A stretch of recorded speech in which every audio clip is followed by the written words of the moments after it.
കുട്ടനാടൻ ഗ്രാമഭംഗിയിൽ അതിമനോഹരമായ ഒരു ആട് ഫാം നടത്തുകയാണ്. ആലപ്പുഴ ജില്ലയിൽ ആലപ്പുഴ രാമങ്കിരി എന്ന് പറയുന്ന സ്ഥലത്താണ് സിബിച്ചൻ്റെ ഈ ആട് ഫാം ഉള്ളത്.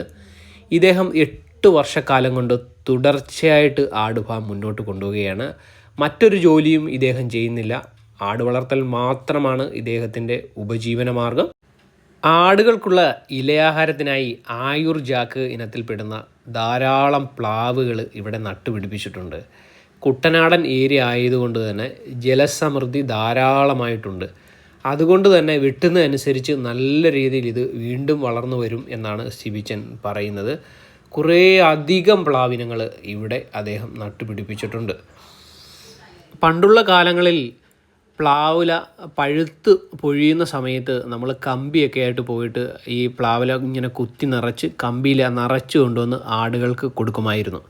അതൊക്കെ പണ്ടത്തെ ഒരു ഓർമ്മയാണ്. ഇന്നത്തെ കാലഘട്ടത്തിൽ അത് എത്ര പേർക്കൊക്കെ അറിയാം എന്ന് അറിയുന്നില്ല. ഫൈബർ കണ്ടൻറ്റ് കൂടുതലടങ്ങിയ ഒരു ഇലയാണ് ഈ പ്ലാവില. അതുകൊണ്ട് തന്നെ ആടുകൾക്ക് വളരെ നല്ലതാണ്. ആടുകൾ വളരെ ഇഷ്ടത്തോടു കൂടി ഈ ഇല ഭക്ഷിക്കുകയും ചെയ്യും. 8 വർഷക്കാലം മുന്നേ ഈ ആട് ഫാം പ്രവർത്തനം ആരംഭിച്ചപ്പോൾ മലബാറി ഇനത്തിൽപ്പെടുന്ന ആടുകളിൽ നിന്നാണ് ഇദ്ദേഹം ആട് ഫാം മുന്നോട്ട് കൊണ്ടുവരുന്നത്.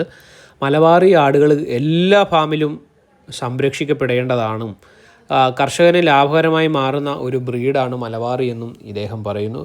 ഒന്നിൽ കൂടുതൽ കുട്ടികളെ ലഭിക്കുന്നതിലും 4 കുട്ടികളെ വരെ ഇദ്ദേഹത്തിന് മലബാറിയിൽ നിന്ന് ലഭിച്ചിട്ടുണ്ടെന്നും സാധാരണപ്പെട്ട കർഷകർക്ക് വാങ്ങാൻ പറ്റുന്ന ഒരു വില നിലവാരമാണെന്നും മലബാറിക്ക് രോഗപ്രതിരോധ ശേഷി കൂടുതലാണ് മലബാറിക്ക് എന്നും ഇദ്ദേഹം പറയുന്നുണ്ട്. ഇദ്ദേഹം ഹൈദരാബാദിൽ പോയി 7 ഹൈദരാബാദി ആടുകളെ നേരിട്ട് വാങ്ങിക്കൊണ്ട് വന്ന് ഇവിടെ ബ്രീഡ് ചെയ്യിച്ച് കുട്ടികളെ വളരെ മാന്യമായ വിലയിലാണ് അദ്ദേഹം ഇവിടുന്ന് വിൽപ്പന നടത്തുന്നത്. മറ്റുള്ള ഫാമുകളെയൊക്കെ അപേക്ഷിച്ച് ഇദ്ദേഹം ഒരുപാട് വില താഴ്ത്തിയാണ് ഇവിടെ ആട്ടിൻകുട്ടികളെ മറ്റ് കർഷകരിലേക്ക് എത്തിക്കുന്ന നന്മ നിറഞ്ഞ ഒരു നാട്ടിൻപുറത്തുകാരനാണ് ഈ കർഷകൻ. പുഴകളും വയലുകളും അരുവികളും ഒക്കെ നിറഞ്ഞ നന്മ നിറഞ്ഞ ഈ ഗ്രാമഭംഗിയിൽ, കുട്ടനാടൻ ഗ്രാമഭംഗിയിൽ ഈ ആട് ഫാം ഏറെ ശോഭിക്കപ്പെടുകയാണ്. ആടുവളർത്തലിലേക്ക് നമ്മൾ മുന്നിട്ടിറങ്ങുമ്പോൾ ആദ്യം തന്നെ മലബാറി ഇനത്തിൽപ്പെടുന്ന ആടുകളെ വെച്ച് വളർത്തി പഠിച്ചതിന് ശേഷം മുന്തിയ ഇനം ആടുകളിലേക്ക് പോകണമെന്നാണ് ഈ കർഷകന് നിർദ്ദേശിക്കാനുള്ളത്. ആടുവളർത്തൽ വിശേഷങ്ങളും മറ്റ് കാർഷിക വീഡിയോസുമൊക്കെ ധാരാളമായിട്ട് നമ്മുടെ ചാനലിൽ വരാറുണ്ട്. നമ്മുടെ ചാനൽ ഇതുവരെ യൂട്യൂബിൽ സബ്സ്ക്രൈബ് ചെയ്യാത്ത സുഹൃത്തുക്കൾ വീഡിയോ കാണുന്നുണ്ടെങ്കിൽ നമ്മുടെ ചാനലൊന്ന് സബ്സ്ക്രൈബ് ചെയ്യാൻ മറക്കരുത്. ഫേസ്ബുക്കിലാണ് നമ്മുടെ വീഡിയോ കാണുന്നതെങ്കിൽ നമ്മുടെ ചാനലൊന്ന് ഫോളോ ചെയ്യാനും മറക്കരുത്. നിരവധി കർഷകരെ നിങ്ങളുടെ മുന്നിലേക്ക് എത്തിച്ചുകൊണ്ട് ഇരിക്കുകയാണ്. ആട് വളർത്തൽ, പശു വളർത്തുന്നതൊക്കെ നിരവധി കർഷകരെ നിങ്ങളുടെ മുന്നിലേക്ക് എത്തിക്കുന്നതാണ്. നല്ല നല്ല നന്മ നിറഞ്ഞ കർഷകരെയും കാഴ്ചകളെയൊക്കെ കാണാൻ നമ്മുടെ ചാനൽ സപ്പോർട്ട് ചെയ്യാൻ മറക്കരുത്.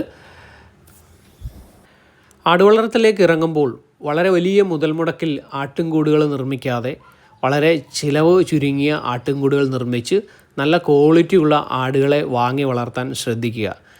ഒരുപാട് ആൾക്കാർക്ക് സാമ്പത്തിക നഷ്ടം വരുത്തി വെച്ച ഒരു മേഖല കൂടിയാണ് ആട് ഫാം. കാരണം അത് അറിവില്ലായ്മ കൊണ്ടാണ് അങ്ങനെ സാമ്പത്തിക നഷ്ടം സംഭവിച്ചത്.